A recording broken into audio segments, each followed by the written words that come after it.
Bonjour et bienvenue dans Capitaine au Capitaine, le podcast pour changer de regard sur le leadership et développer l'attitude capitaine. Être capitaine de sa vie, c'est être connecté à soi. C'est choisir son cap et ce en quoi l'on croit. Mais être capitaine, c'est aussi être connecté à un équipage. C'est choisir avec qui on aura l'audace de quitter le rivage. Et capitaine, c'est être enfin connecté au monde. C'est trouver des repères, même lorsque la tempête gronde. Pour nous aider à développer, à incarner l'attitude capitaine, il convient de cultiver notre foi. Alors je ne parle pas là de foi chrétienne ou républicaine, mais du lien vertical qui relie le grand tout à notre petit moi. Notre époque traverse sans doute une grande crise de spiritualité. Pour nous aider à la réactiver, je n'ai pas choisi n'importe quel invité. Jean-Pierre Gou. Voilà une personne qui porte bien son nom et qui cultive son patronyme à la perfection. Jean-Pierre, c'est le goût de savoir, c'est le goût d'être, bien avant celui d'avoir. Jean-Pierre, c'est le goût de comprendre, de voir en chaque expérience, en chaque existence, une occasion d'apprendre. Jean-Pierre, c'est le goût de transmettre, dans la posture de l'élève, bien plus que dans celle du maître. Jean-Pierre, c'est le goût d'écrire et d'inspirer, de nous faire réfléchir sur le futur, bien plus que sur le passé. Jean-Pierre, c'est le goût de la spiritualité, de rester connecté à l'enfant qui cherche à s'élever. Jean-Pierre Gou est mathématicien de formation, mais son inspiration dépasse le pragmatisme de la raison. C'est un entrepreneur récidiviste, créé et sa manière d'être activiste. C'est aussi un écrivain de renom qui, dans son dernier recueil, nous invite à une douce révolution. Enfin, Jean-Pierre Gou est un conférencier chevronné qui vulgarise ce qui lui semble souhaitable pour le futur de l'humanité. Bonjour Jean-Pierre. Bonjour Baptiste et merci pour cette belle introduction. Je suis honoré. Je t'en prie. Alors, juste avant de te donner la parole, je tiens à préciser aussi quand même déjà pourquoi je t'ai invité, parce que le lien avec ma thématique du leadership n'est pas forcément évidente d'emblée. Moi, je t'ai découvert donc il n'y a pas si longtemps que ça, à travers le tome 1 de La Révolution bleue, qui s'appelle La Petite Princesse, un livre dont on va parler et que je recommande chaleureusement. Et au fil des pages, j'avais envie de dire, si tu me permets l'expression, j'y ai lu ce que j'avais besoin d'entendre. Parce que, voilà, j'ai trouvé qu'au fil des pages, tu décrivais à merveille ce que moi j'appelle l'attitude capitaine et que toi tu pourrais nommer le leadership bleu. Donc on va en parler ensemble. Et puis je t'ai écouté, tes conférences, j'ai continué à me documenter un petit peu sur ce que tu faisais, tes différentes initiatives. Et je me suis dit que voilà, il y a une des composantes pour moi dans l'attitude capitaine qui est celle de l'éveil. Qui va de pair avec la spiritualité. Alors, c'est souvent des gros mots. On va parler d'invisible aujourd'hui. Moi, je suis à la base quelqu'un de très pragmatique. Et ça m'intéresse quand même qu'on aille... voilà, je trouvais que t'en parlais très bien, justement. Et je me suis dit que tu étais l'invité idéal pour parler de ces notions d'éveil, de verticalité. On va parler d'homo biosphériste. Tu vas nous parler très certainement, évoquer aussi toutes tes inspirations qui vont du Petit Prince à Carl Jung, au Wu Wei, etc. Donc voilà, je me suis dit, c'est le privilège aussi d'un podcast aussi de pouvoir interpeller un auteur qui a fait sens pour nous. Peut-être comme tout ça est vaste, on va essayer modestement à notre échelle de tisser un lien entre le monde visible et le monde invisible. Ce qui me plairait, moi, c'est que les auditeurs, les auditrices, à la fin, repartent avec peut-être quelques clés de compréhension, mais aussi des clés d'action pour mobiliser ça dans nos quotidiens, dans nos vies.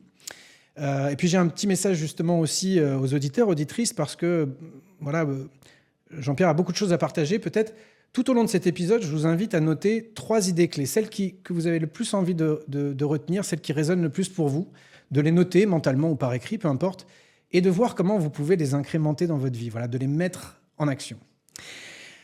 On est prêt ? On est parfaitement prêt. Super. Bon, t'es un touche-à-tout. J'ai commencé un peu à te décrire à ma manière dans l'introduction. Comment tu as envie de te présenter ? Moi, je veux dire, je suis un entrepreneur engagé. Ça, c'est ma vie du quotidien. Et écrivain. Puis à côté, je gère aussi une ONG qui s'appelle One Home. On va dire ces 3 activités, pour moi, sont les activités principales. Les mathématiques, moi, j'ai été chercheur en mathématiques au début de ma carrière, en France et aux États-Unis. Après, j'ai monté une société qui était liée aux mathématiques pour les entreprises. Mais je dirais que ça fait plus partie de mon quotidien. même si c'est une des grilles de lecture que je garde, mais qui n'est pas du tout la seule, et qui aide justement à voir l'invisible. Mais on pourra en reparler, quoi. Donc, Bah, écoute, on va rentrer directement dans le vif du sujet. Ceux qui te connaissent déjà, ce ne sera pas une surprise, mais une de tes grandes inspirations, voire même obsession, si je reprends ton terme, hein, je ne me serais pas permis tout seul, mais il est de toi. C'est une obsession pour Le Petit Prince que tu collectionnes. D'ailleurs, je crois que tu as 220 ou 221 éditions. J'ai choisi ce terme d'invisible parce que je pense que le Petit Prince, il est dans toutes nos vies.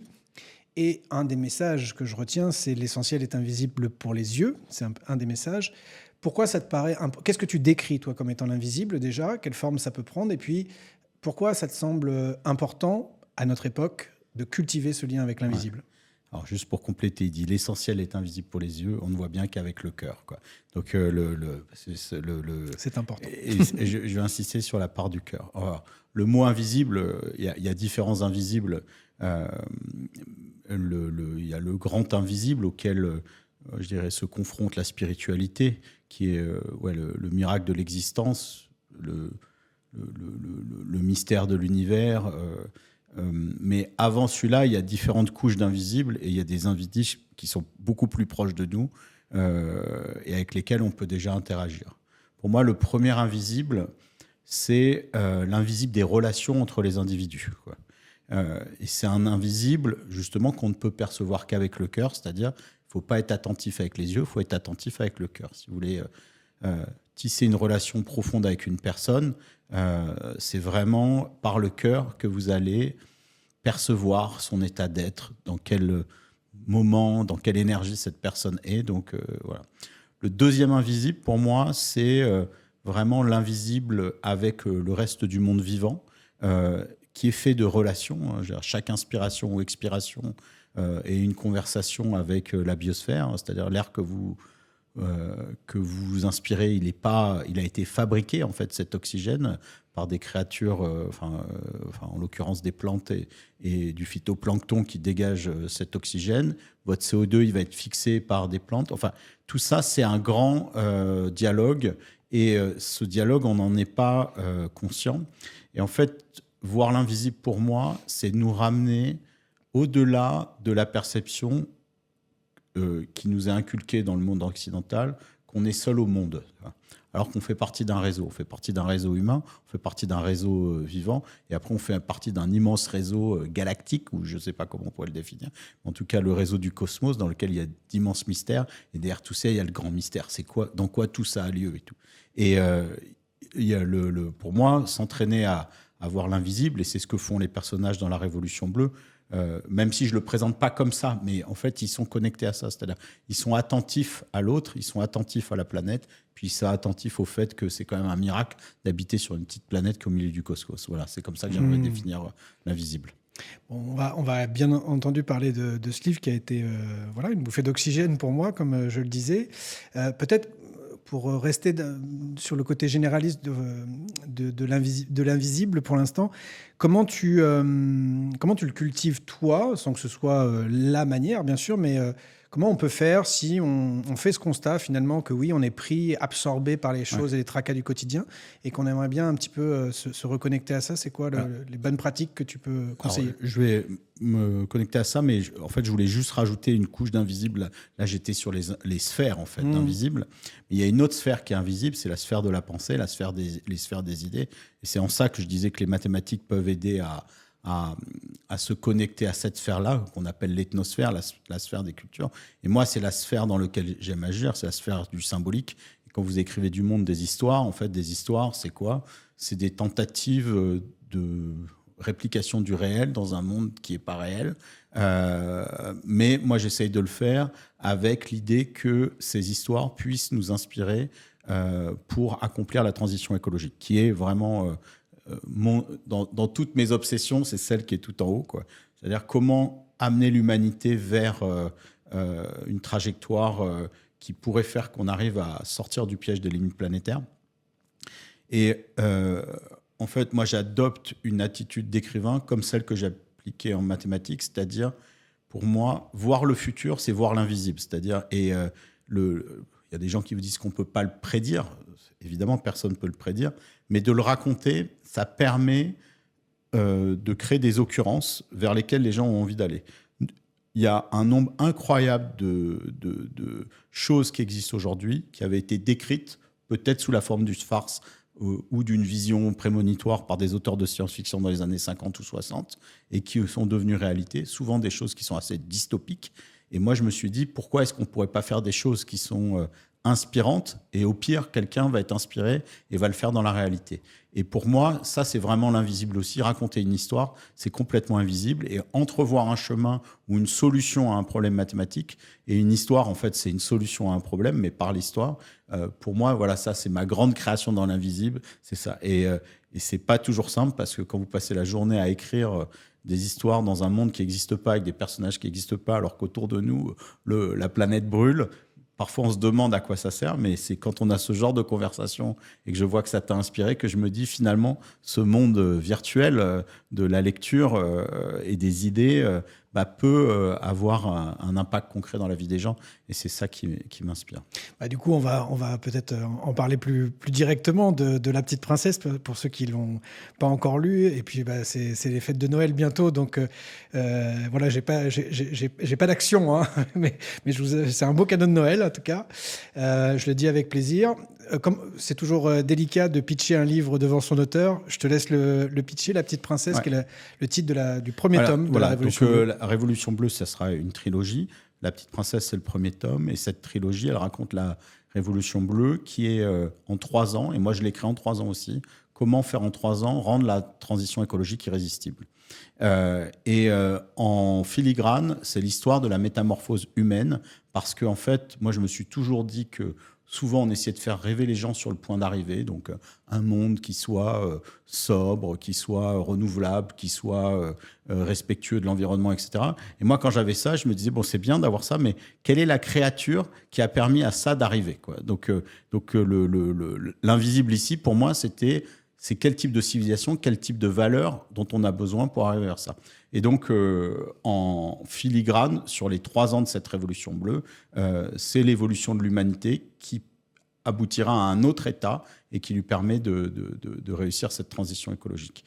Et dans le premier tome, l'héroïne, c'est une petite fille qui a un grand cœur, et on disait que le cœur était un révélateur en fait d'invisible. Et c'est elle, sans le savoir, qui va guider l'humanité vers cette version, on va dire, nouvelle d'humanité que j'appelle Homo Biosphéris et qui pourrait être le successeur d'Homo sapiens.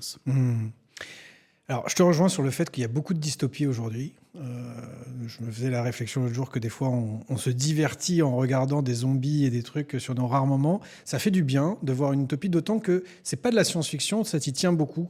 De flirter entre la fiction, c'est-à-dire un plausible, qui n'est pas la réalité, mais qui pourrait s'inscrire, on ne sait pas trop si c'est aujourd'hui ou dans 5 ans, mais en tout cas, ça pourrait être maintenant. Et t'es resté, c'est ce que je trouve inspirant, dans quelque chose qui est plausible. Ouais. Alors pour moi, j'aime beaucoup cet adjectif de plausible ou vraisemblable. C'est-à-dire, j'aurais pu faire une utopie qui a lieu dans un lointain futur sur une autre planète. Et moi, j'avoue que quand je lis ça, en fait, je peux éventuellement y prendre du plaisir, mais je vois pas directement en quoi ça pourrait nous servir. Même si c'était le projet de la science-fiction, souvent de faire de la critique sociale ou des propositions, mais en s'affranchissant, on va dire, des contraintes que l'on a, c'est-à-dire les lois de la physique, les lois de la biologie, et puis les lois de la nature humaine, et les structures individuelles et collectives qu'on a sur Terre. Très souvent, en fait, ces scénarios, c'est difficile de les ramener à nous.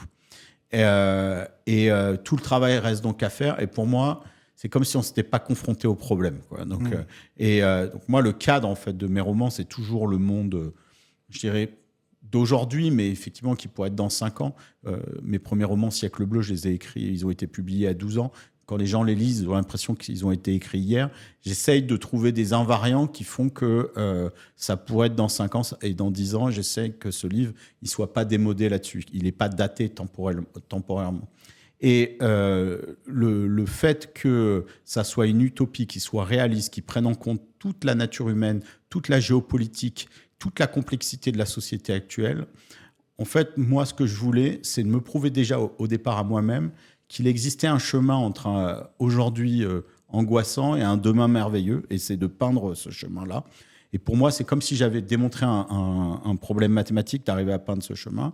Et une fois que ce chemin, l'équivalent de la logique en mathématiques dans les histoires, en fait, c'est la vraisemblance. Si je me dis qu'il est vraisemblable, ça devrait procurer non pas de l'espoir, mais une envie d'action chez les gens. Enfin, l'espoir, c'est bien, mais s'il n'y a pas une envie d'action et que les gens se disent bon, c'est bon, tout va bien se passer. En fait, dans la Révolution bleue, tout va bien se passer à condition que chacun y participe. Donc, c'est vraiment un appel à l'engagement et qui est un appel discret. Hein. Les gens, ils en font ce qu'ils veulent de cet appel. Voilà. Et effectivement, c'est complexe parce que aujourd'hui, c'est plus simple, si on veut écrire une histoire qui parle d'écologie, de prendre les cataclysmes et de les extrapoler, de prendre ce qu'il y a de pire dans la nature humaine et les extrapoler, d'espérer un grand reset, c'est-à-dire un grand effondrement, après lequel, bon, finalement, l'humanité décide de faire différemment. Et moi, ce qui m'intéresse, c'est comment on peut agir avant cet effondrement. Tu vois. Alors, voilà. Ouais, pardon de t'interrompre, mais c'est un mot que j'ai découvert un peu avant d'avoir lu ton livre, mais qu'on retrouve dans le livre, c'est l'égrégore, c'est-à-dire une sorte d'inconscient collectif un petit peu, en tout cas de pensée fédératrice qui unit des personnes avec la même intensité, la même énergie. Et c'est ça la Révolution bleue, finalement, c'est un projet commun qui est plutôt fédérateur et qui emmène quelque chose de positif plutôt que quelque chose de destructeur. C'est ça la Révolution bleue. La Révolution bleue, en fait, c'est toutes les forces qui aujourd'hui participent déjà à réparer le monde, qui se reconnaissent comme ça et qui décident d'agir ensemble. Parce qu'aujourd'hui, vous avez beaucoup de mouvements, des ONG, des infirmières, des pompiers, des enseignants, enfin, qui participent à maintenir du lien social et du lien avec la nature, mais ils ne se reconnaissent pas en tant que tels. Là, ils se reconnaissent en tant que tels. Et effectivement, c'est ce sentiment d'appartenance qui les réunit. Et le fait qu'ils aient ce sentiment d'appartenance à un mouvement qui, du coup, à l'échelle mondiale, enfin, dans le roman, ils sont des centaines de millions, ça leur donne un vrai poids. Mais la Révolution bleue, c'est juste le fait de mettre en commun ce qui existe déjà, par une sorte effectivement, de sentiment de reconnaissance qui s'apparente à celui de l'égrégore, qui est une énergie psychique collective, même si c'est pas formulé comme ça dans le bouquin. Mais la vision qui est derrière le livre, qui est celle d'Homo Biosphéris, est exactement celle d'un égrégore. On pourra en parler un petit peu plus quand on définira Homo Biosphéris, quoi. Allons-y maintenant. C'est quoi l'Homo Biosphéris, du coup ? Moi, j'ai fait beaucoup de recherches pour ce bouquin. Justement, comme je vous disais, je m'interrogeais à quelle serait l'évolution d'Homo sapiens qui pourrait faciliter la transition écologique. Et donc au départ, je me disais, est-ce que c'est une évolution biologique ? Est-ce qu'il faut des bras plus courts, des bras plus longs, des sourcils plus gros, je sais pas, des poumons qui arrivent à filtrer l'air pollué Mais je me disais, je sentais pas quelque chose de physiologique, parce qu'en face de nous, on a des choses qui sont systémiques. Il y a plusieurs grandes menaces qui pèsent sur l'être humain. Il y a les limites planétaires, il y a le guerre nucléaire généralisée, il peut y avoir aussi des virus ou une baisse de la fertilité. Enfin, tout ça, c'est des problèmes qui sont systémiques. Et je me disais, par rapport à des problèmes qui sont collectifs, c'est pas un changement de l'individu qui pourra, enfin, en tout cas physiologique de l'individu, qui pourra le résoudre. C'est un autre mode d'organisation des êtres humains. Et la proposition du livre, c'est qu'on soit à un moment particulier de l'humanité où l'humanité va faire un saut en complexité du même ordre que quand les cellules monocellulaires se sont associées pour faire un multicellulaire. Et par exemple, toi, tu es une coopération de 30 000 milliards de cellules qui est en train d'interagir avec moi, qui suis une autre coopération de 30 000 milliards de cellules. Et on l'oublie, il y a 30 000 milliards de petits trucs là qui coopèrent pour être nous et qui nous permettent d'agir à cette échelle supplémentaire. Et la proposition du livre, c'est que l'humanité va prendre conscience d'elle-même comme un tout. Ce tout, en fait, il est incarné par le symbole du Petit Prince. On parlait de Saint-Exupéry tout à l'heure. Et quand je me disais comment est-ce qu'on peut se représenter ce collectif humain planétaire qu'on pourrait devenir, en fait, je me suis dit, bah, tiens, le Petit Prince, il est tout seul sur sa planète. Et lui, il pourrait être aussi peut-être un collectif humain planétaire. Ça ne serait pas un individu, mais une somme d'individus qui auraient réussi sa transition.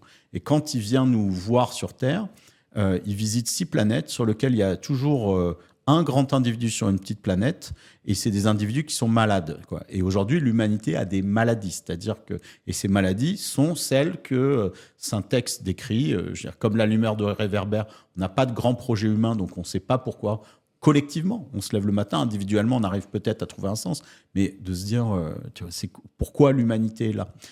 On est comme le businessman, c'est-à-dire qu'on est enferré dans nos chiffres, et aujourd'hui, on est quand même à un moment où on va pas mettre l'argent pour la transition écologique parce qu'il y a mieux à faire. On va l'investir sur l'IA, sur des armes, sur de la publicité, parce que ça rapporte. Alors qu'en fait, si on le regardait à distance comme le Petit Prince, on en rirait en disant « Ah oui, donc vous êtes prêt à s'aborder votre planète et donc toutes les conditions d'existence à ce profil-là. » On est comme le buveur, on est addict au sucre, on est addict à la viande, on est addict au pétrole, enfin toute une série d'addictions. On est vaniteux aussi et on s'accorde beaucoup d'importance par rapport aux autres espèces. Et donc tous ces planètes qu'il visite sont des archétypes malades de l'humanité. Et lui, il a réussi, avec sa douceur, en habitant en petit prince et non pas en grand roi sa planète, à nous montrer en fait comment on pourrait nouer un autre rapport avec son milieu. Et c'est ça qui m'intéressait. Et donc, dans la Révolution bleue, ils essayent d'accompagner cette transformation pour que les humains, comme je vous disais, et ça va avec la question des liens au départ, ces liens qui étaient invisibles et qui nous relient les uns avec les autres et nous relient avec la nature, font qu'on réalise soudain que toi, moi, les gens qui filment ici et puis le reste de l'humanité, en fait, on est tous reliés et qu'on a peut-être une mission commune. Et le sentiment d'appartenance à l'humanité fait naître en fait un égrégore qu'est l'humanité. Et on se dit, on est tous peut-être une petite cellule d'un petit prince qui est aujourd'hui violent, patriarcal et on va dire sans trop d'empathie. Et de le faire évoluer vers quelque chose, ça peut nous donner un grand projet humain qui est de faire évoluer cette humanité qui n'a pas pris conscience d'elle-même vers quelque chose qui soit une forme apaisée avec elle-même et avec le reste du vivant. En gros, j'avais jamais fait le lien avec Le Petit Prince, mais tel que tu le dis, moi je m'étais déjà dit, et si l'humanité était une personne, ça m'était déjà arrivé, si on transposait. Et l'analogie moi que je me faisais, c'était de me dire qu'on était dans notre crise d'ado, qu'on avait, tu vois, sans penser au long terme, découvert toutes les ressources et les jouissances que la vie pouvait offrir. Puis là, on commençait à avoir mal au ventre, etc. Et on se disait, bon, maintenant, il est peut-être temps de... la question est de savoir si on va être raisonnable, si on va apprendre la sagesse ou pas. Peut-être parler aussi un petit peu, on a parlé un petit peu du côté du fond du livre, mais pas forcément de l'histoire. On va pas tout révéler, mais tu as dit que c'était donc là, une petite princesse, là c'était incarné par une petite fille. Ça part, il y a un architecte quand même de cette, je sais pas si on peut l'appeler architecte, oui, mais il y a un point de départ. En fait, bon, le point de départ, c'est que il y a un astronaute qui, on va dire, est sur la Lune. Il fait partie du premier contingent américain à être retourné sur la Lune. Et en ce moment, c'est d'actualité. Il y a eu une sorte de complot sur la Lune et qui fait qu'il va mourir. Et le livre démarre par, je dirais, les dernières paroles en fait, de cet astronaute qui rêve de cette révolution bleue. Et lui, il est tombé amoureux de la Terre en voyant la Terre depuis l'espace. Et lui, il rêve en voyant la Terre de loin, avec cette prise de distance dans l'espace, d'une humanité qui vivrait en symbiose avec la nature. Et c'est juste ça. Et en fait, cet astronaute, il a tellement touché les gens que un certain nombre de personnes décident de transformer son rêve en réalité.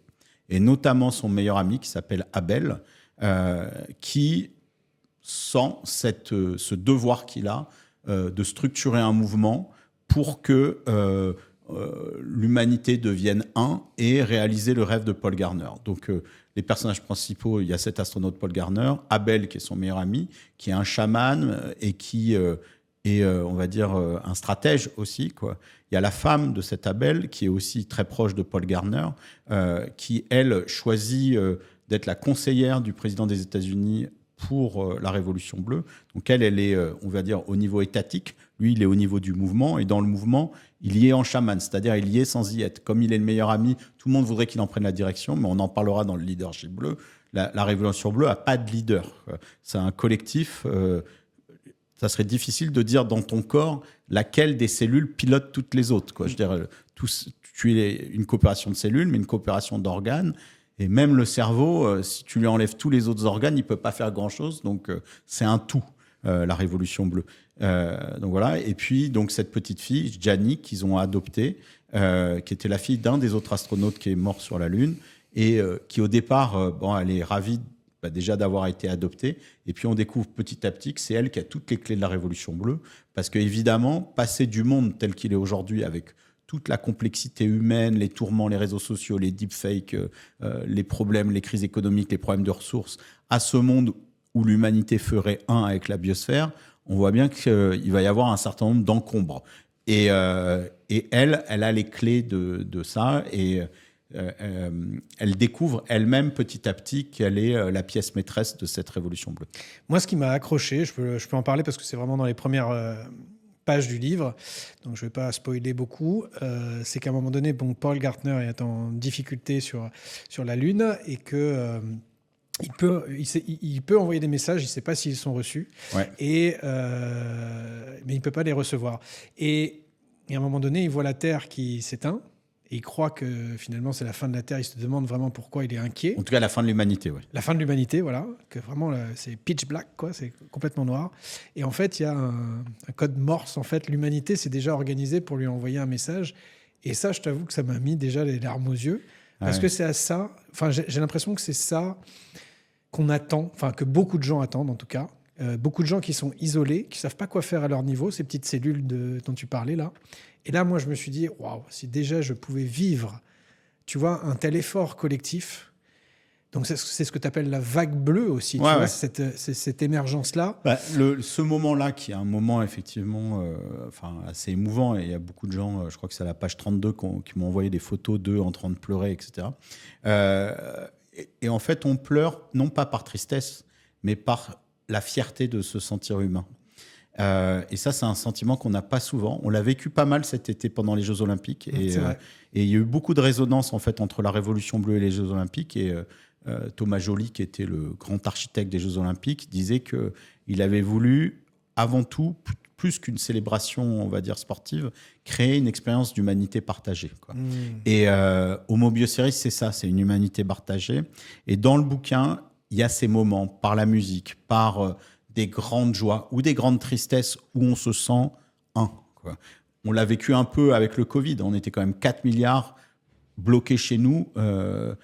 C'est la moitié de l'humanité, donc c'est peut-être pas 100%, mais ça a créé aussi des élans ça crée des choses, et je pense que tout ça informe et qu'on va vers ça, c'est-à-dire que ça soit les Jeux Olympiques, le Covid, ou même l'attention qu'on peut avoir sur des guerres, ça crée du focus ensemble sur des choses. Alors, on est beaucoup dans le jeu médiatique, voilà, mais et c'est pas toujours autour des grandes missions de l'humanité, même si les JO c'était quelque chose qui nous élevait.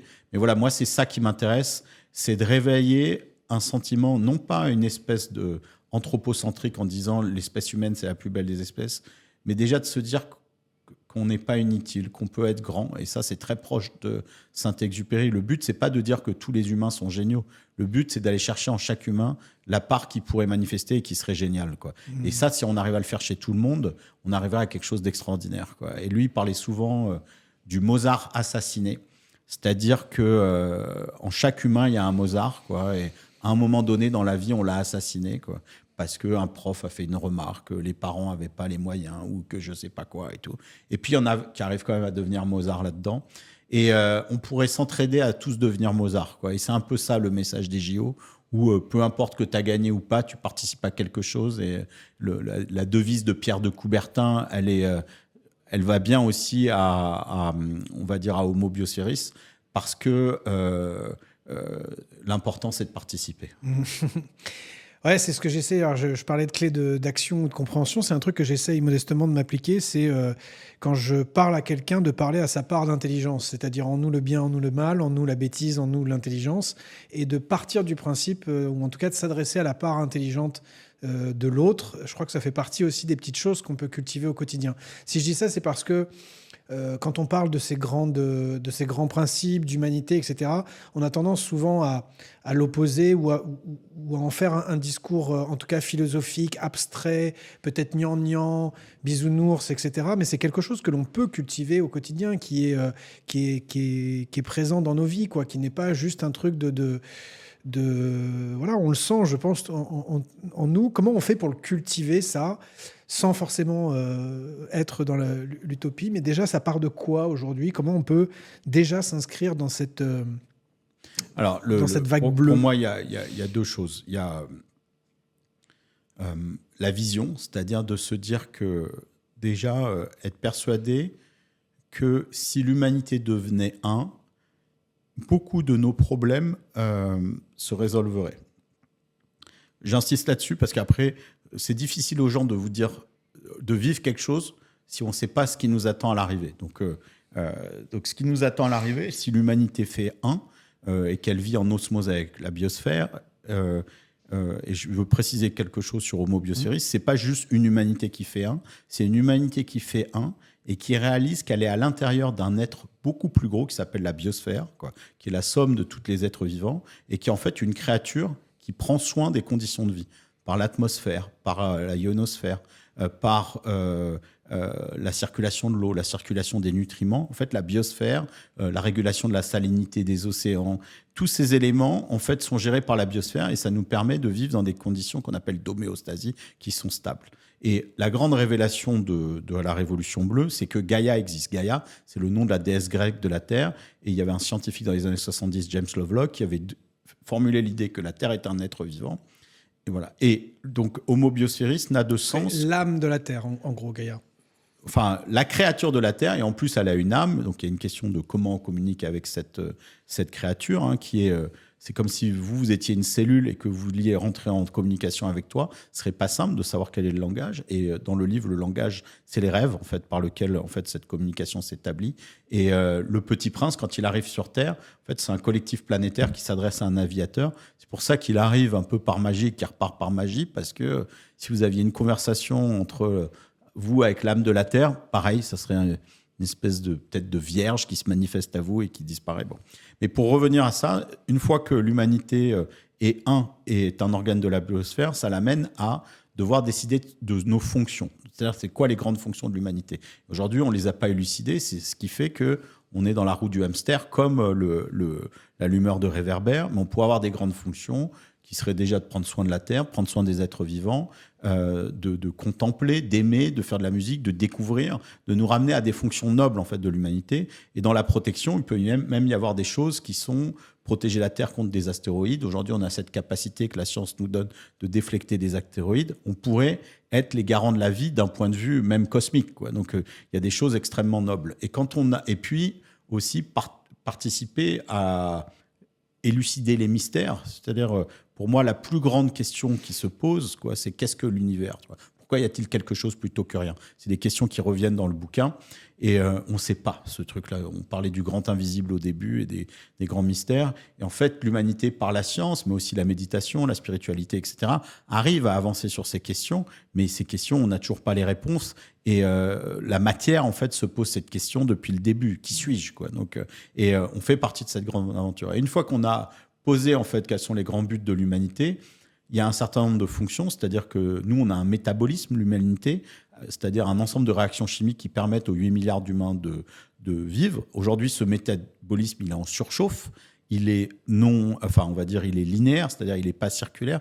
C'est-à-dire que tout ce qui sort de notre corps humanité, il vient polluer le reste au lieu d'être des sources des ressources, en fait, pour les autres créatures.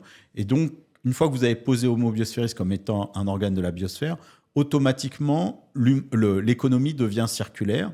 Les fonctions de l'économie se ressentent autour des grands besoins des individus et des besoins réels et non pas des besoins artificiels qu'on aurait rajoutés pour nous faire croire qu'il faut être plus beau, etc. On est déjà tous assez beaux dès le départ. Donc, dans le livre, pour moi, il y a vraiment cette idée que Homo Biosphéris est une structure qui, si chacune des cellules que l'on est alimente, l'humanité peut vivre pendant des centaines de milliers d'années, voire plus, sur la Terre et devenir une structure comme les bactéries, comme le phytoplancton, comme les baleines, les fourmis, enfin elles ont tout, ou l'humus, les vers de terre. Tout ça, ça a des rôles biosphériques et on pourrait rester très longtemps. Et donc notre vie s'inscrit dans un temps beaucoup plus long. Et aujourd'hui, on ne sait même pas comment on arrivera dans 5 ans ou dans 10 ans. On n'a pas ce temps hyper long et ça pourrait nous aider à résoudre les choses. Après, comment on Qu'est-ce qui te incarne... rend optimiste quand tu vois la pente sur laquelle on est actuellement, avec tout ce qu'on nous ressasse et tout. On parle souvent à notre Alors, pardon, comme si... moi, il n'y a rien qui me rend optimiste dans la pente, tu vois, parce que évidemment, comme tout le monde, je vois avec, on va dire, angoisse, un certain nombre de développements dans l'humanité. Ce qui me rend optimiste, c'est pas ça. Ce qui me rend optimiste, c'est d'aller chercher autre chose et de me dire quelles pourraient être les forces qui pourraient contrebalancer ça, et justement qui sont un peu invisibles aujourd'hui, quoi. Donc toi, tu dis c'est très facile de voir la partie effondrement, la partie noire, de voir le chemin et de voir si on continue comme ça, qu'est-ce qu'on fait et qu'est-ce qui se passe. Toi, ce qui t'intéresse, c'est de dire quel est le yin qui va avec ça, un peu le... Et l'humanité, elle a toujours progressé avec des gens qui arrivaient à faire abstraction d'un certain nombre de choses, à l'intégrer quand même, pour penser comment on pourrait le surmonter, le dépasser. Là, ce matin, j'étais en train d'écrire un chapitre pour le prochain roman. J'étais sur la résistance dans le Vercors, quoi, et sur comment ces gens-là s'étaient organisés. C'était vraiment les plus grands résistants français qu'il y avait dans le Vercors. C'est des gens qui ont pris des risques énormes, mais qui avaient une espèce de foi sur le fait qu'il fallait préparer l'après et tout faire pour fragiliser les nazis pour arriver à ce que cet après émerge.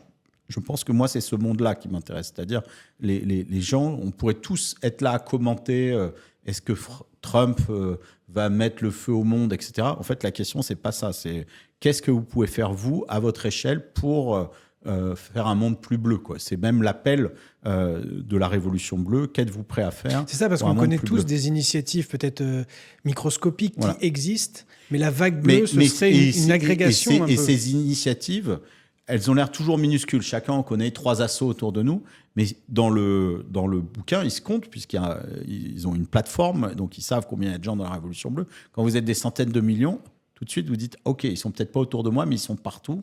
Et là, l'invisible devient visible, c'est-à-dire qu'il y a une force énorme qui est activée. Et le fait de se reconnaître comme un mouvement en devenir qui, à terme, va inclure les 8 milliards d'humains, ça donne énormément de foi à chacun, et notamment à tous ceux où vous dites, OK, aujourd'hui, j'ai fait ma part du colibri, mais ça sert à rien. Si vous savez que vous êtes 600 millions à la faire, la part du colibri, ça ne sert plus du tout à rien.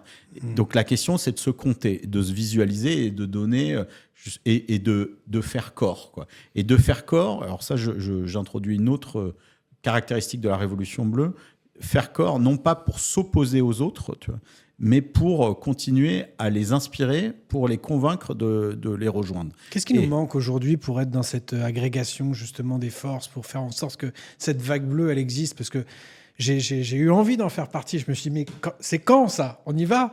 Et qu'est-ce qui nous manque peut-être dans notre société actuelle, en s'extrayant du livre un peu, mais... Ce qui nous manque là-dessus, c'est d'arriver à s'agréger avec des gens qui ne sont pas comme nous. C'est-à-dire qu'aujourd'hui, on a l'impression qu'on ne peut être amis qu'avec des gens qui partagent la même vision. Est-ce que je suis pour ou contre le vaccin? Est-ce que je suis de gauche, de droite, anti-avortement, pas avortement, pro-arme, pas arme? Là, je parle des États-Unis.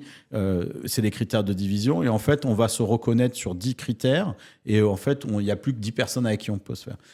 Là, l'idée, c'est de se dire tout ça, c'est des opinions. En fait, est-ce qu'on est d'accord sur cette vision de l'humanité? Est-ce qu'on est d'accord qu'on a tous envie que l'humanité perdure et joue ce grand rôle vis-à-vis de la biosphère et vis-à-vis du cosmos? Et donc, c'est d'avoir un sentiment d'appartenance à plus grand que soi et d'œuvrer pour ce monde plus bleu.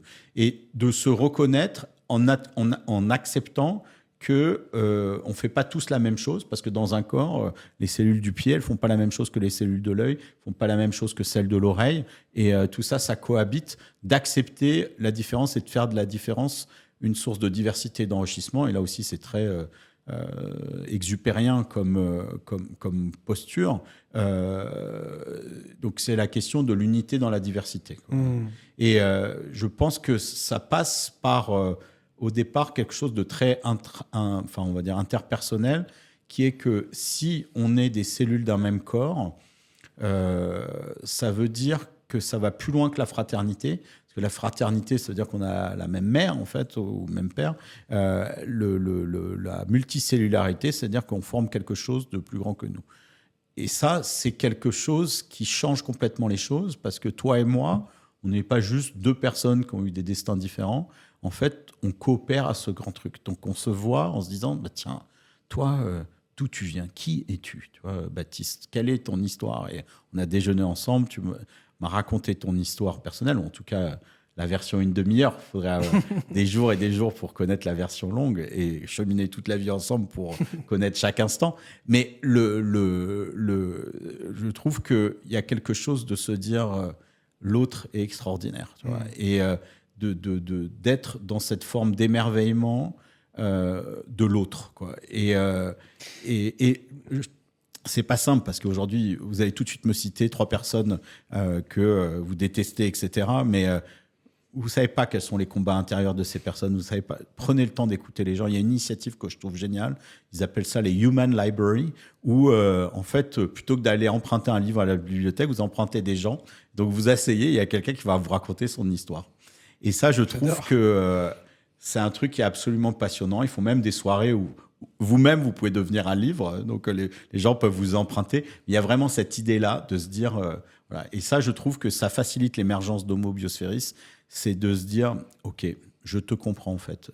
Et je te comprends que tu aies cet avis politique complètement différent. Je te comprends que tu soutiens l'OM et pas le PSG et tout. Mais non, mais je veux dire, Oui, j'allais dire, j'allais pas prendre forcément cet exemple-là, mais j'allais ramener ça au monde que je connais, au monde de l'entreprise.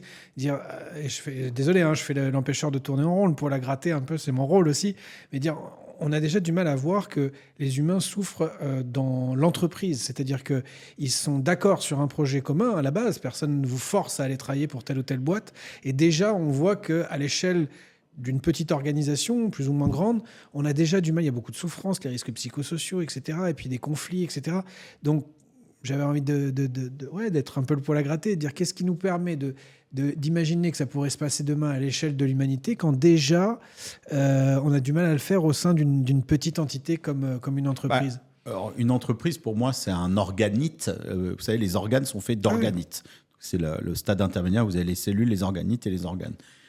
Donc, les entreprises rendent une fonction, quoi. Et très souvent, quand vous avez une organisation qui est malade, c'est que la fonction n'est pas claire ou que le sentiment d'appartenance ou la raison pour laquelle vous appartenez là-dessus, le pacte est brisé, quoi. C'est-à-dire vous y allez pour gagner de l'argent, vous êtes méprisé, de toute façon vous n'avez pas donné le maximum de vous-même. Quand vous êtes dans une entreprise qui est exaltée ou que la mission de l'entreprise s'inscrit dans quelque chose de plus grand qu'elle, et notamment être au service. Vous avez des entreprises qui se servent des autres et puis des entreprises qui sont au service des autres ou du vivant. Et quand vous êtes dans ce genre d'entreprise, et je connais aussi des entreprises qui sont au service du vivant, mais où le management est toxique, donc tout ça, il y a tous les cas de figure, en fait, management toxique ou pas, entreprise au service ou pas, mais en tout cas, une entreprise où il n'y a pas un management toxique et qui est au service de plus grand que soi, vous avez plus de chances d'avoir une organisation qui fonctionne bien, avec des êtres humains qui fonctionnent bien. Et donc la clarification du sens, que j'appelle moi au niveau de l'humanité, c'est quelque chose qui marche dans n'importe quel collectif. C'est-à-dire que quand vous êtes clair sur ça et qu'il y a une forme de ferveur, et pour moi la ferveur ou l'enthousiasme, c'est des valeurs qui sont extrêmement... Donc de la joie,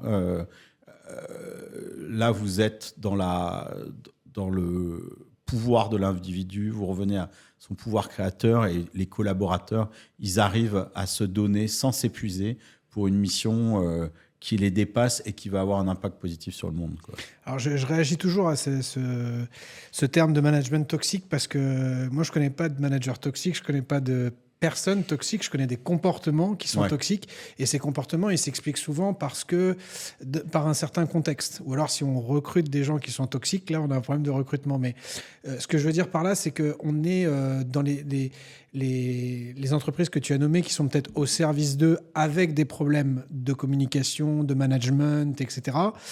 C'est peut-être aussi parce que justement on est dans un système. Moi j'ai bossé aussi dans des assos où il fallait aller de l'avant, où il fallait innover pour pouvoir continuer à exister.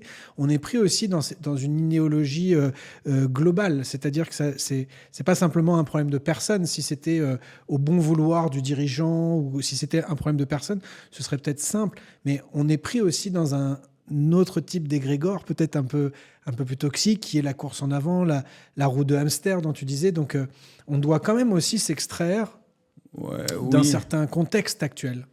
Ouais, alors, il y a plusieurs choses. Oui. Après, donc évidemment, sur la question déjà du manager toxique, oui, il y a des comportements toxiques. Après, les comportements, ils émanent d'une personne. Donc, c'est pas pour ça que cette personne à côté a pas des bons côtés.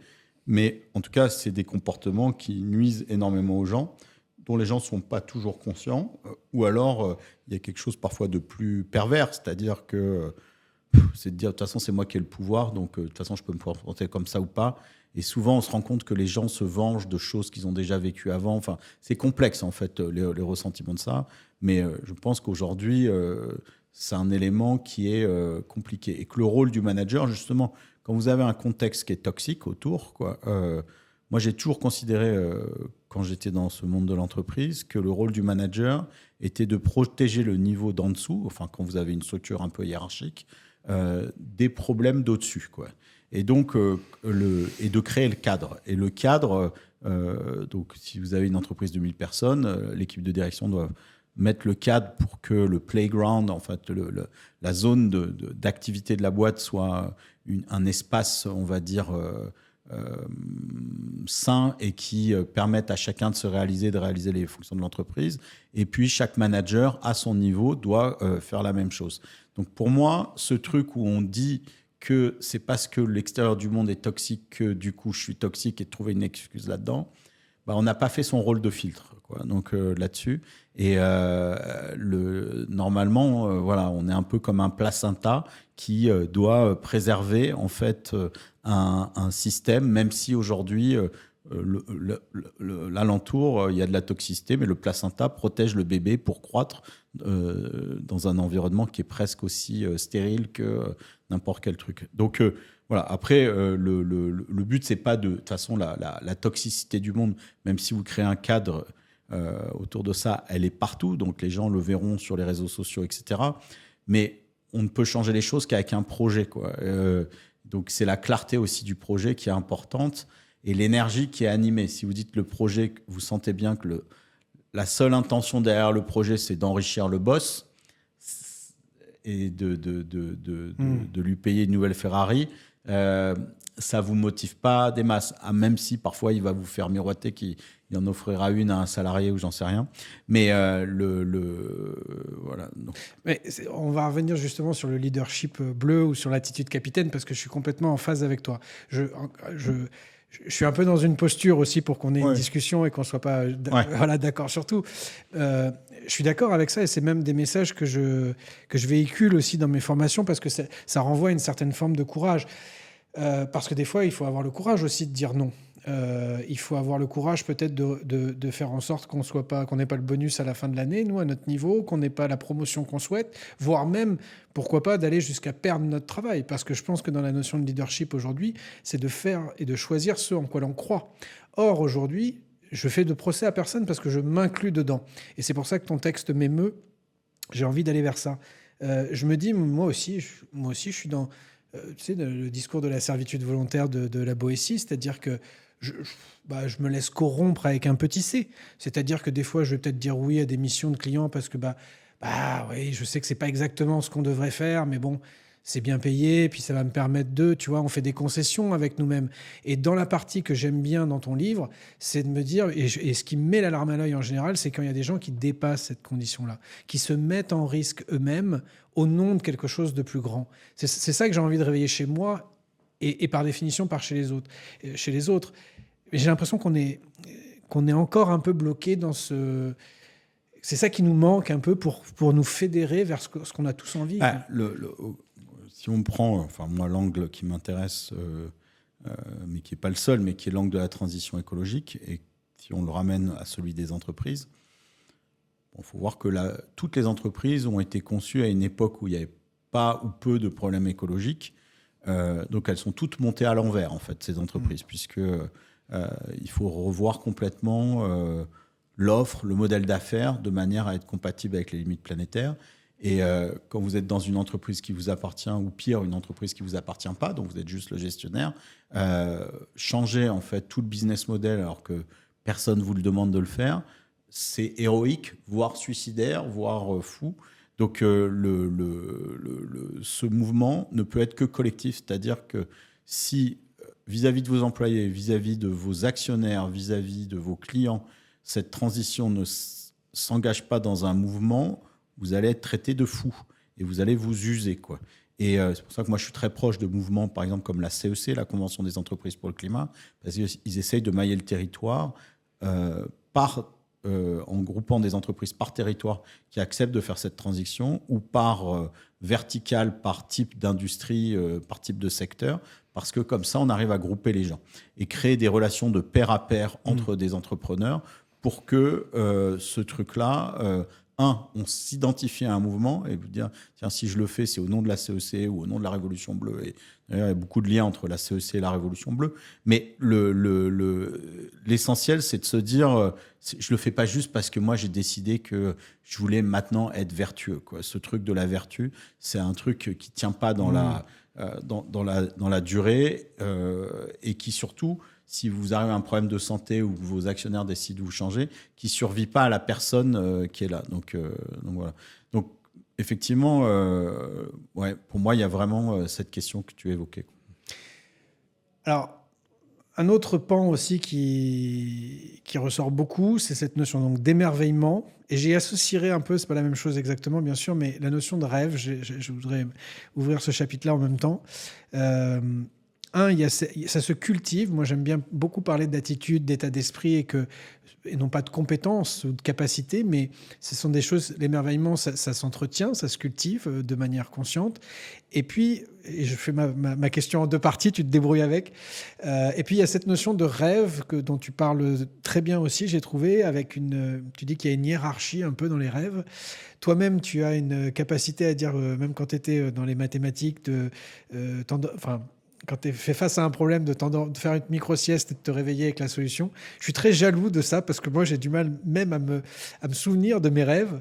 Et je voulais savoir voilà, aussi, est-ce que ça se travaille? Est-ce que je peux l'encourager? Est-ce qu'on peut se souvenir de ses rêves? Est-ce qu'on peut s'inspirer de ses rêves? Voilà, je te mets tout ça dans le même sac. Alors d'abord, sur la question de l'émerveillement. Alors, tu as raison quand tu dis l'émerveillement est quelque chose que l'on cultive. Très souvent, on définit l'émerveillement par l'état que l'on a face à quelque chose de grandiose, quoi. Moi, l'été dernier, j'ai été avec mes enfants voir l'Ouest américain. Je les ai amenés au Grand Canyon. Ils ont été émerveillés. Mais l'émerveillement, c'est plus subtil. Ça, on va dire, c'est facile, en fait. S'émerger de quelque chose qui est extrêmement beau, qui fait ouvrir les yeux à tout le monde. L'émerveillement, c'est une autrice là, qui s'appelle Belinda Callone, qui a écrit un livre sublime que je vous recommande, qui s'appelle « S'émerveiller », dans lequel elle dit que l'émerveillement, ça n'a rien à voir avec ce que l'on regarde, c'est un état d'être de celui qui regarde, quoi. Et donc, c'est une espèce d'intensité à la présence au monde qui est extrêmement forte et qui fait que autour de vous, vous êtes dans une espèce de vision où justement tout vous émerveille, quoi. Et ce qu'elle explique, c'est que quand on est enfant, il n'y a pas de filtre entre nous et le monde, quoi. Le monde est tel qu'il est. Un chat, c'est extraordinaire, on peut lui parler. Un arbre, on peut lui parler. Une rivière, on peut lui parler. Et puis, avec le temps, il y a quelque chose qui se met entre nous et le monde, c'est nous, c'est l'ego. C'est-à-dire, et puis à un moment, je veux dire, notre regard est tellement fasciné par « ah là là, ceci, ah là là, cela, etc. » qu'en fait, on voit même plus en fait, la magie du monde, quoi. Et l'état d'émerveillement, c'est d'arriver à se remettre dans cet état où il y a une sorte de dissolution de l'ego et vous êtes en proie, vous, avec le monde et avec la magie du monde. Et là, vous pouvez vous émerveiller d'un bien-être, d'un brin d'herbe, d'une pierre qui a... en fait, toutes les particules autour de nous ont l'âge de l'univers. Tout, là, dans cette pièce, a 13,8 milliards d'années, puisque tout est fait de protons, et les protons, ils ont été créés juste après le Big Bang. Donc, en fait, tout est étrange et bizarre, et on s'est coupé de cette... magie du monde, Jung appelait ça la numinosité, quoi, et non pas la c'est lumineux, quoi, avec un N, et c'est ce caractère magique des choses. Et l'état d'émerveillement, c'est ça, c'est et ça se cultive, quoi. Et pas de manière niaise. Ça ne veut pas dire qu'il y a des moments, je ne vais pas m'émerveiller de tout, d'une prise de parole de Donald Trump ou d'autres choses. Non, mais par contre, de se dire, OK, il y a ça qui ne me va pas, mais là, il y a quelque chose de juste fabuleux que vous n'avez pas vu, une petite tombe, un truc qui brille. Et vous avez des gens qui vont aller chercher la poésie de la vie. C'était Mère Teresa qui disait qu'on pouvait trouver... on pouvait s'émerveiller de petites fleurs dans les immondices des monceaux de déchets de Calcutta, quoi. C'est ça pour moi l'émerveillement, c'est d'arriver à garder cette innocence du regard, quoi. Et Le Petit Prince nous invite à ça, hein, aussi. La deuxième chose, c'est sur les rêves. Alors les rêves, pour moi, il y a déjà des questions de définition, quoi. Vous avez les rêves qui sont en fait cette activité nocturne qui reste globalement un mystère. Donc, il y a l'état de rêve qui est différent de l'état de veille. Beaucoup de gens se sont interrogés là-dessus, mais on n'a pas percé le mystère des rêves, ni celui de leur décryptage. Et puis, vous avez les rêves, c'est ce qu'on appelle un peu communément projet de vie. Mon rêve, c'est de machin. Bon. En fait, pour moi, c'est la même chose, quoi. C'est-à-dire que la nuit, en fait, c'est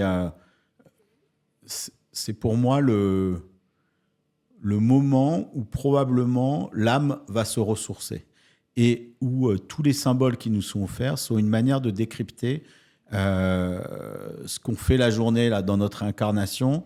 Et si on arrive à décrypter ces symboles-là, quand on se réveille, on peut arriver à se reconnecter à notre mission de vie et à la raison pour laquelle on est venu là. Alors, est-ce que la mission pour laquelle on est là, elle est écrite à l'avance ou pas, ou on la découvre? Peu importe. Mais le monde, souvent, nous fait un peu bifurquer. Et je pense qu'il y a beaucoup de signes dans ces rêves qui nous permettent d'avancer dans la réalisation de notre vie. En tout cas, moi, c'est comme ça que je le vis. Alors, je n'ai pas toutes les nuits des révélations qui ont lieu dans les rêves, mais il m'est arrivé les deux grandes, on va dire... il y a eu un chapitre de Siècle Bleu qui m'a changé ma vie et qui est... d'ailleurs un chapitre de la Petite Princesse, puisqu'ils y retournent dans cette grotte bleue. Ce truc-là, il m'est venu dans un rêve. Grotte de Cosquer. Et c'est à côté de la grotte de Cosquer. Okay. C'est pas la grotte de Cosquer. Oui, puisque ce qui se passe dedans, c'est... J'aurais bien aimé qu'il y ait ça à la grotte de Cosquer, mais pas vraiment. Mais ce truc-là m'est venu dans un rêve. Et c'est un rêve dans lequel ça fait 10 ans que je l'explore et dans lequel il y a toujours des trucs à tirer. Et ce truc, c'est fou, quoi. Tu vois. Et l'autre rêve, moi, c'était l'espèce de révélation sur le Petit Prince et Homo Biosphéris. Ça aussi m'est venu dans un rêve, à tel point même que dans ce rêve, il y avait l'idée que pour faire advenir cette humanité, il me faisait une petite fille. Donc, en me réveillant le matin, j'ai appelé ça le livre La Petite Princesse, ce qui n'était pas du tout le titre à l'époque. Et que quand j'ai fini d'écrire ce bouquin, donc il y a 2 ans, je découvre par hasard qu'ils ont publié pour la première fois la correspondance entre Saint-Exupéry et sa femme.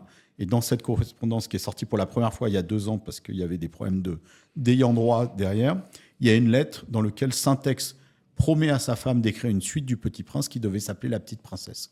Et là, dans ces cadres-là, je ne sais plus très bien qu'est-ce qui relève du rêve, qu'est-ce qui relève de la réalité. Qu'est-ce qui relève de la réalisation du rêve, de l'intuition du truc. Et tout ça, c'est très étrange, quoi. Donc, voilà. Mais en tout cas, pour revenir à ça, je pense qu'on est dans des civilisations dans lesquelles on n'écoute pas tous ces signes qu'il y a la nuit et on devrait passer beaucoup plus de temps et non pas juste quand on va mal, hein, dans le cadre d'une psychanalyse, etc., mais même quand on va bien, à essayer de décrypter les rêves, partager ce qu'on y a vu. Parce que, qu'on soit freudien, jungien ou autre, il y a beaucoup de messages à décrypter. Et puis, il y a des grands rêves. Et si on arrive à s'en souvenir, ça pourrait nous aider dans la vie parce qu'il peut y avoir des grandes révélations. Et pour moi, ça, c'est un des mystères que j'essaye d'élucider dans le prochain livre. Parce que, en fait, la Révolution bleue, c'est tous les rêveurs qui se mettent ensemble, quoi, et qui se mettent au service de leurs grands rêves. Et là, c'est... Quand les gens sont au service d'un projet, c'est top, mais quand ils sont au service de leurs rêves, alors là, vous avez une énergie extraordinaire. Et en fait, ils se rendent compte que les rêves de tous les individus, c'est des sous-rêves, des rêves de Gaïa, des rêves de l'humanité, qui rêvent que l'être humain fasse cet Homo Biosphéris. Donc, on est pris dans des rêves immenses qui sont bien plus grands que nous. Et là, l'humanité est tirée par le haut par ces forces du rêve. Sans révéler le livre, il y a cette apparition, donc cette vision de Gaïa à un moment donné qui inspire Voilà, j'en dis pas plus, mais peut-être qu'un de tes sentiments, si je le traduis, c'est aussi que les grands peintres, les grands créateurs, toutes les personnes qui ont peut-être fait avancer ce monde ont peut-être eu des visions un peu de cet ordre-là, un peu de mystique, divine, on met le mot qu'on veut derrière, mais d'une sorte d'appel, de révélation. Est-ce qu'on est tous capables d'avoir un peu ça, ou est-ce que encore une fois, est-ce que c'est d'où ça vient? Le prochain bouquin, bon, je peux le dire là, il s'appellera La clé des songes. Et je Ça. démarre par une citation de Van Gogh qui disait « Je rêve de mes peintures et je peins mes rêves ». Et j'avoue que il y a un peu de ça. C'est-à-dire que dans le « Je rêve de mes peintures et je peins mes rêves », il y a l'idée que la nuit, il y a quelque chose qui se fomente et la journée, je le matérialise, quoi. Et je pense que beaucoup de gens peuvent y arriver à faire ça, quoi. Ou en tout cas, parce que bon, tout le monde n'a pas la même relation avec les rêves, mais d'arriver à se dire que ça peut être une interrogation qu'on peut avoir de consciente, hein, de se dire pourquoi je suis là. Tu vois, je pense qu'il n'y a que vous qui pourrez répondre ça. Il n'y a pas un truc qui vous est, heureusement, hein, qui nous est donné à la naissance en disant t'es là pourquoi.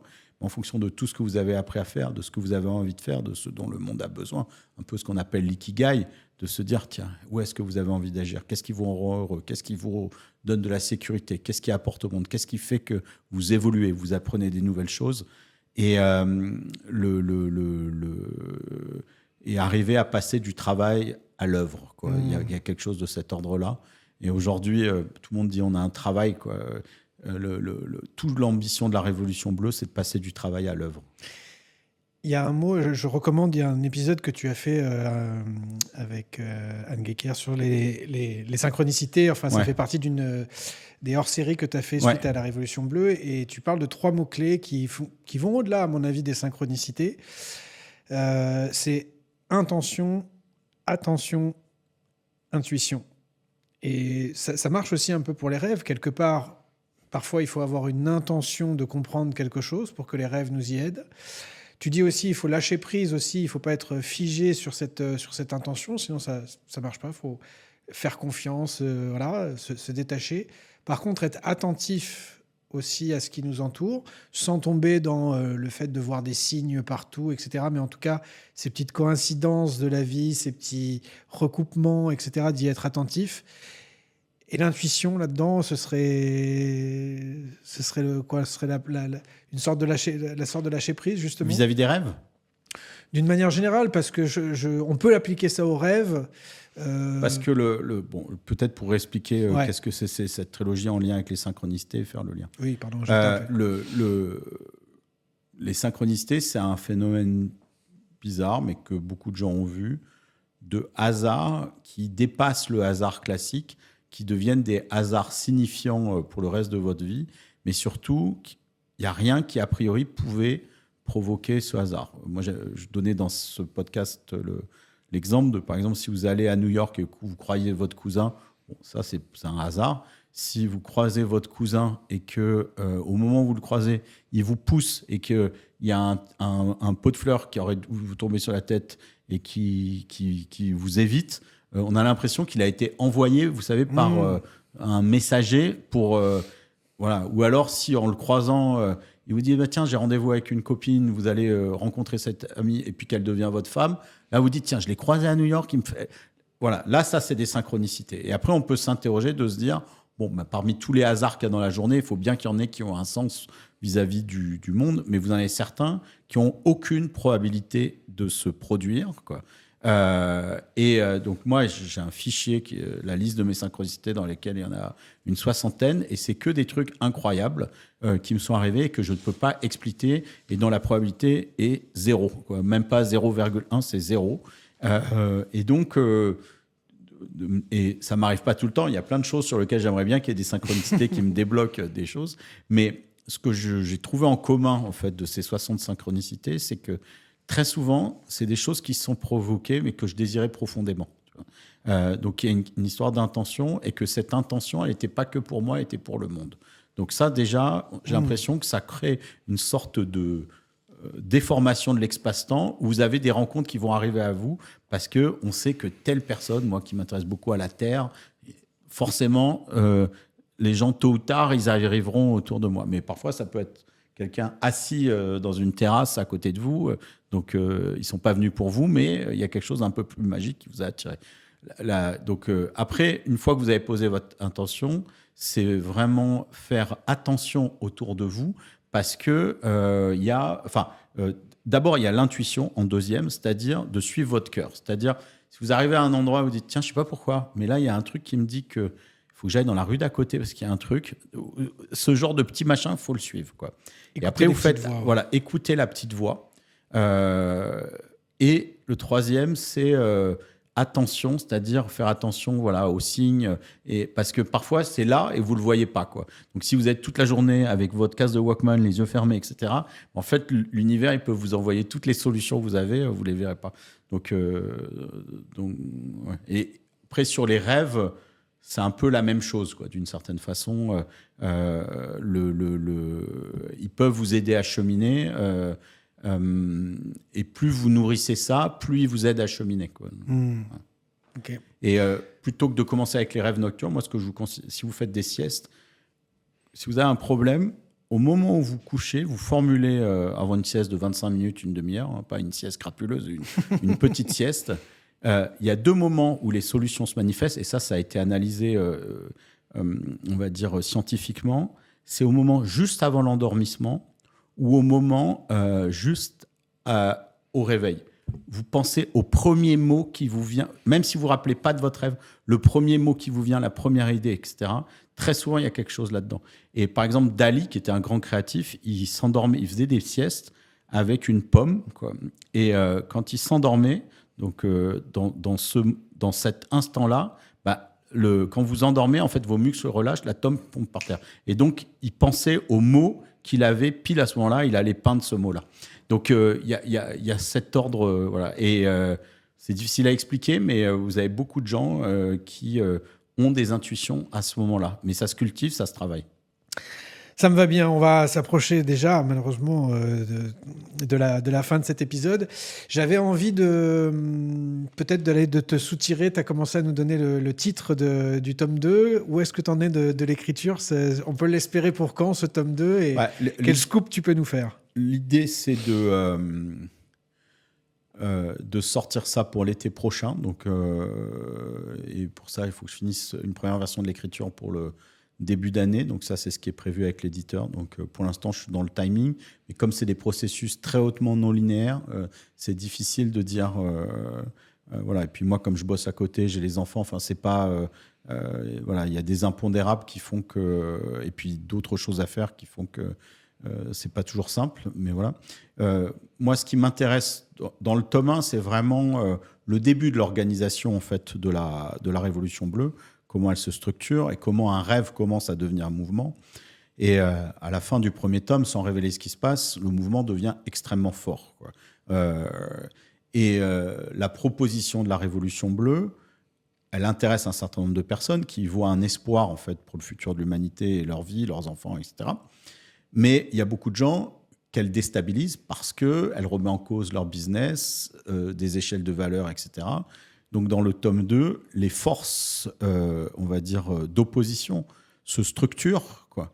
Et donc là, c'est vraiment le test de feu, quoi, pour la Révolution bleue, parce que, justement, ils vont être tiraillés de tous les côtés. Dans le tome 1, en fait, les grands ennemis de la Révolution bleue, pour l'instant, c'est la Chine, parce que la Chine avait une vision hégémonique du monde à sa manière, avec son plan des routes de la soie, que la Révolution bleue vient contrecarrer.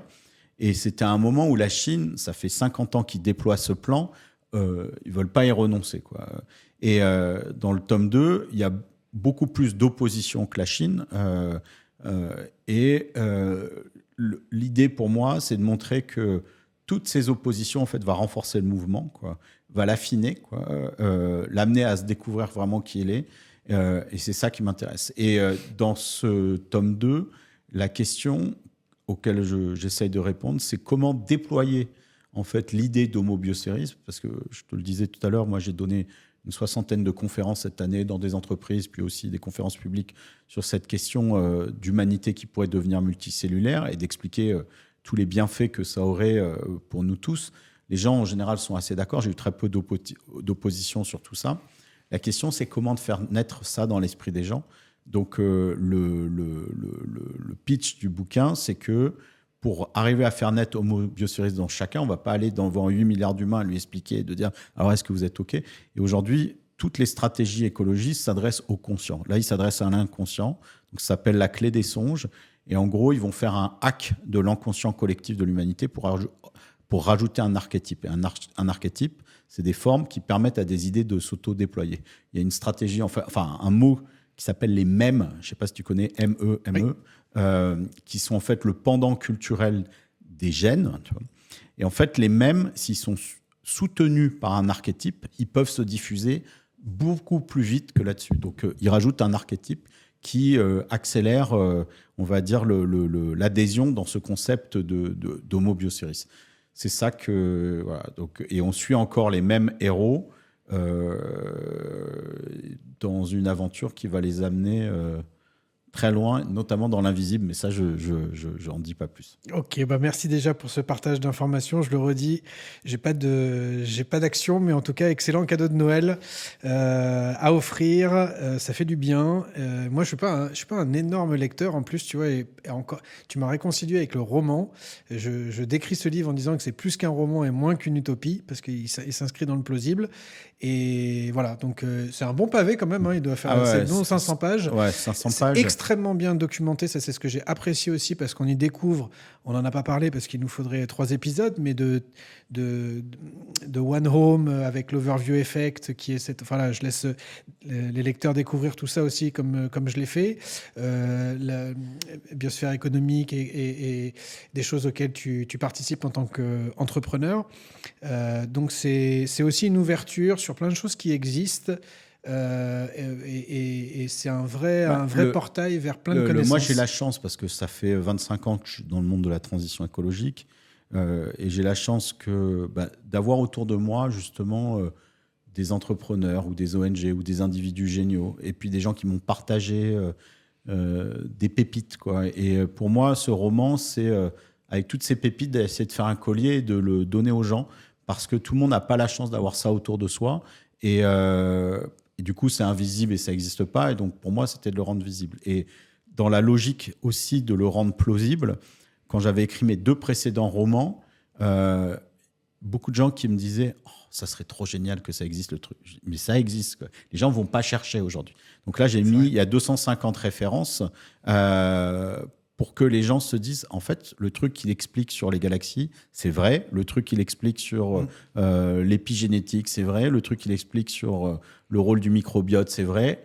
Et à chaque fois, j'essaye de mettre l'article ou le livre de référence ou une petite anecdote, etc.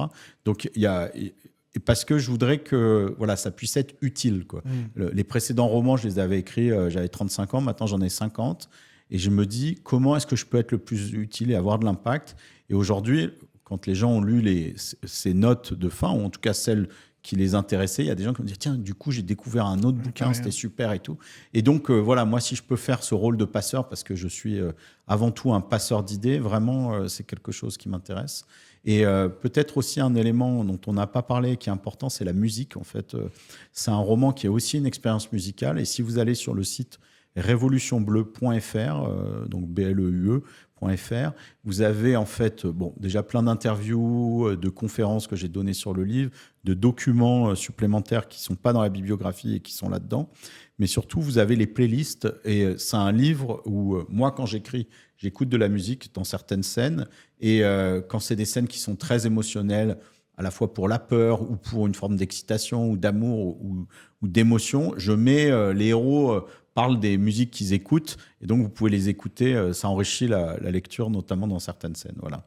Et puis l'autre projet, la One Home, qui est ce projet d'une ONG que je porte, qui est de faire vivre à tous l'émerveillement qu'a eu Paul Garner, de voir la Terre depuis l'espace. Donc on travaille avec un satellite unique de la NASA qui est à 1,5 million de kilomètres de la Terre, et on a mis en mouvement ces images, mis en musique, et on a travaillé avec des artistes, mais aussi avec des philosophes, aussi avec des grands activistes. Récemment, on a fait une vidéo avec Jane Goodall. Le but, c'est de ramener les gens juste à cet émerveillement de voir notre maison depuis l'espace et de se dire « Waouh, c'est là qu'on habite ». La prochaine étoile, elle est à 4 années-lumière. Il faudrait 10 000 générations pour y aller, c'est-à-dire que de la vie entre les deux, il n'y en a pas. Il y en a peut-être partout dans l'univers, mais dans ce petit coin de l'univers de 4 années-lumière, je redis, il faut 10 000 générations pour y aller. Donc déjà, vous n'arrivez même pas à penser au monde de vos petits-enfants. Ici, c'est impossible à se projeter là. Donc notre enjeu, c'est de préserver la vie sur Terre. Et l'enjeu de One Home, c'est juste par une vidéo qui dure 4 minutes, sans parole, de nous amener à philosopher, de se dire mais oui, c'est au nom de cette terre, de Gaïa. Et c'est aussi de montrer cette créature Gaïa, puisque en fait, vous ne pouvez pas la voir, mais c'est comme si, imaginez la conquête spatiale, c'est comme si vous étiez des cellules de votre foie qui avaient décidé de faire une expédition et de vous projeter au-dessus de votre lit pour voir à quelle personne elles appartiennent. En fait, c'est exactement ce que nous, on a fait. La Terre, au départ, elle était inerte. Il y a eu des créatures de plus en plus complexes qui se sont développées, au début toutes petites, après multicellulaires, après des créatures plus grandes comme nous, développer la technique, etc. Et puis qui ont un jour fabriqué des fusées. Il a fallu des tensions entre des États-Unis, de la Russie et tout pour y arriver. Et là, vous arrivez à ces images qui sont incroyables et qui permettent à la Terre de prendre conscience d'elle-même. Et ça, pour moi, c'est une des plus hautes missions de l'humanité, c'est de participer à cette conscience planétaire. Je ne suis pas un grand pratiquant de méditation, je ne suis pas très bon là-dedans. J'ai utilisé le One Home comme... Alors, ce n'est pas tant pour arrêter mes pensées, mais c'était cette prise de hauteur. Ouais. Tu vois, quand tu as un problème avec ton comptable ou avec la bagnole, ça t'aide à relativiser, ça prend 4 à 5 minutes.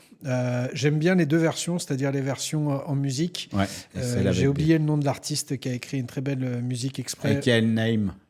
Alors, il y a Naïm, mais il y en a un autre. Agoria. Agoria, merci. Agoria, je le salue ici, qui a fait aussi... c'était un des musiciens de la cérémonie de clôture des JO. Quoi. Yes, j'ai adoré celle avec Satish Kumar. Enfin bref, je parlais de clés d'action. Voilà, et ça, c'est sur onehome.org. Onehome.org. onehome.org. Exactement. Et puis, effectivement, la Révolution Bleue, révolutionbleue.fr pour écouter l'excellente playlist qui est présente sur Spotify également. Voilà. Et il y a... une newsletter aussi, et petit à petit, là je suis en train d'écrire la suite, mais l'intention derrière, c'est quand même que cette révolution bleue, elle se fasse. Donc, à un moment, on va réunir des gens pour voir comment on pourrait la faire. Quoi. Donc, je suis inscrit et voilà, je lève la main.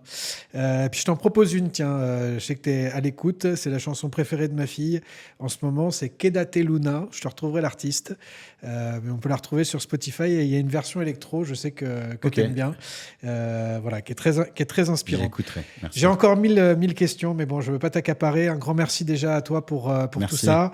Il nous reste une question quand même, qui est ma question signature. Alors, normalement, je demande 3 inspirations, mais tu nous en as déjà donné beaucoup. Je ne sais pas si tu veux en rajouter. Ça peut être des documentaires, des podcasts, voilà, ce que tu veux. Moi, il y a un podcast. Alors, c'est en anglais, mais il doit y avoir, j'imagine, des traductions automatiques. Mais si vous écoutez l'anglais, pour moi, c'est quand même une source hebdomadaire d'inspiration. C'est le podcast de Lex Fridman aux États-Unis, yes. Qui reçoit à la fois des hommes et des femmes politiques, des scientifiques, des chercheurs, des entrepreneurs. Il est d'une douceur incroyable. C'est des podcasts qui font presque 3 heures, donc des podcasts longs comme le tien. Et moi, j'apprécie d'avoir des longues conversations. Et il amène les gens, non pas du tout dans les retranchements, parce que lui, il n'est pas du tout dans une posture de retranchement, mais de les amener à dire ce qu'ils n'ont jamais dit. Et c'est un podcast extraordinaire. Et voilà. Mais il y en a tellement des grands podcasts que voilà, je cite celui-là parce que c'est celui où... Voilà. Et puis, il invite souvent des grands scientifiques qui ne sont pas toujours interviewés. Et il a l'art de prendre quelqu'un qui soit en intelligence artificielle, soit en astrophysique ou en mécanique quantique, d'arriver à partager la quintessence de son savoir, et ça, c'est extraordinaire. Je crois beaucoup à la pluridisciplinarité, effectivement. Récemment, là, il a invité un archéologue qui raconte tout un tas de secrets d'archéologie, et c'est fascinant. Super. Alors, il me reste juste à te servir le mot de la fin sur la question qui est qu'est-ce que c'est pour toi être capitaine de sa vie? Mais pour que tu puisses nous donner ta meilleure réponse, je te laisse quelques instants de réflexion. Le temps pour moi aussi de dire aux auditeurs de rappeler mon petit défi du départ, ma petite proposition, mon invitation, c'est-à-dire rappelez-vous peut-être des 3 idées, des 3 pensées que nous a partagé Jean-Pierre et de voir comment vous pouvez les incorporer dans votre vie, parce que je crois beaucoup à cette introspection, c'est-à-dire l'introspection mise en action pour la pratiquer. C'était un épisode très intéressant, vaste et pas facile à structurer parce qu'il y a plein d'éléments. On dédiera un autre épisode de la spiritualité, sur la spiritualité, peut-être dès le mois prochain avec Didier Pitlet, qui est un autre auteur, écrivain, conférencier, et pour parler de son dernier livre aussi, le leadership spirituel. J'en profite bien sûr pour vous dire de partager, liker, je ne le fais pas assez, abonnez-vous, pour remercier Jean-Pierre également de ses apports, et puis vous pouvez me rejoindre sur la communauté LinkedIn Baptiste Marin pour le projet www.lescapitaines.com. On l'a dit pour tes apports, révolutionbleu.fr. Est-ce qu'il y a d'autres choses sur lesquelles onehome.org ou sur mes activités personnelles de conférences, c'est jpgou.com. jpgou.com. Voilà, merci à toi. Moi, je retiens, je vais m'appliquer un peu ce que j'ai dit aux auditeurs. Je retiens cette triple clé là sur intention, intuition, attention. C'est pas nouveau comme concept, mais de l'appliquer dans mon quotidien le plus possible.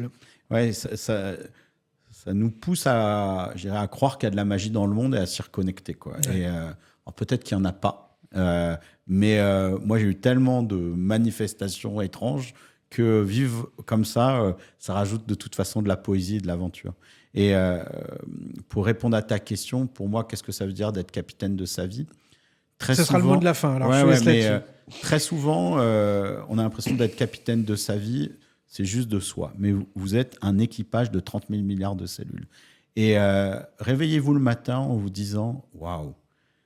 Imaginez si vous étiez 8 milliards d'humains qui coopéraient pour être vous, et vous direz « Le grand machin qui se réveille ce matin, aujourd'hui, il n'a pas envie de se réveiller. » Tu dis « Attends, nous, on bosse et tout. Pourquoi l'humanité, elle... » Dites-vous la même chose avec vos cellules. Vous avez des cellules qui ont bossé toute la nuit pour que le matin, vous soyez là. Qu'est-ce que vous faites pour les honorer ? Et ça, vous allez devenir le vrai capitaine de votre vie. Prenez 5 minutes d'émerveillement le matin en disant « Je suis vivant, je donne une intention, mon doigt il bouge, j'arrive à respirer, je suis connecté au monde, je suis vivant. » Il y a 30 000 milliards de cellules qui coopèrent. Il y a eu des milliards d'années d'évolution pour arriver à vous. Gâchez pas cette journée, soyez le capitaine de votre vie. Merci Jean-Pierre Groulx. Merci. C'était un plaisir. Merci beaucoup. On a pris beaucoup de temps.